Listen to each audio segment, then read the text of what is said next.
I thought I would give you a little bit more insight into the Catholic social teachings. These are the answers to the worksheet that we did yesterday. Some of them are reasonably obvious, but they are all interconnected.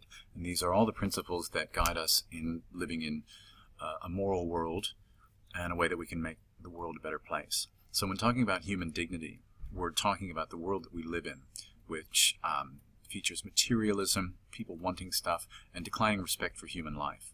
So the main part of this is human life is sacred, and that dignity of the person is the foundation of moral vision in society. So a person's dignity is number one.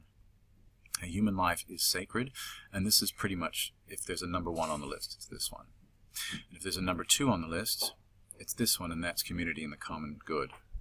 The common good may seem like it's obvious, but it also involves not only making personal decisions that are good for everyone, but instead of thinking individually, even as the way we organize our society. So the way that we organize our government and other institutions, we need to make sure that they are protecting human life and human dignity and promoting the common good. These interrelate with one another. Rights and responsibilities, that one might seem obvious as well, but everybody has a fundamental right to life. So we're not only talking about things like water and housing and shelter, that kind of thing. Everyone has a right to life, and the right to those things required for human decency. So again, decency, dignity, this is woven through all of them. Option for the poor and vulnerable. I like this line. A basic moral test is, how do we treat our most vulnerable in society? And Catholic social teaching tells us that we need to put the needs of the poor and the vulnerable, so not only just the poor, but those who maybe don't have as much choice as we are fortunate to have, to make sure that they do have that choice and they have the right to, number one, human dignity. Participation is pretty much what it says, but it is making sure we participate in economic, political, and cultural life. A little bit sloppy there, but that's meant to underline that. It's a fundamental demand of justice and a requirement for human dignity that all people be assured a minimum level of participation in the community. If people do not have a right to vote, for example, or a right to have a say in local government, then they're denied participation. And it's our job to make sure that they can participate in society and government economically as well. We talked about this one in the video, the dignity of rights and workers.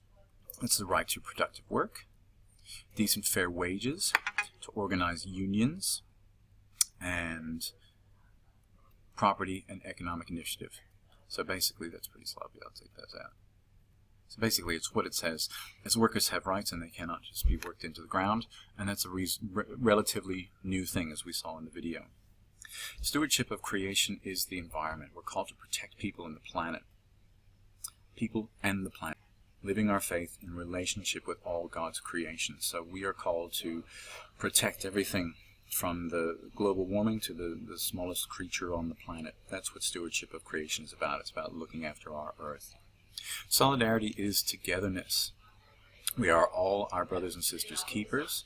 We are one human family. So we are all in this together. Whatever our nationality, racial, ethnic, economic, ideological differences means loving your neighbor and actually standing together and realizing that we're more similar than we are different. Role of government, and I know that this is mentioned in one of the other ones, so it might have been confusing for you. It's about the common good, but it's about the state being an instrument to promote human dignity, to protect human rights. So see how rights and responsibilities and dignity come into this, and to build the common good. And there's another one. So we have to look at what the role of government is. Often it comes in as another word, and that word is subsidiarity. According to the principle of subsidiarity, the whole function of government should be, as much as possible, performed at the lowest level. So think of it as we're building roads in Cairns.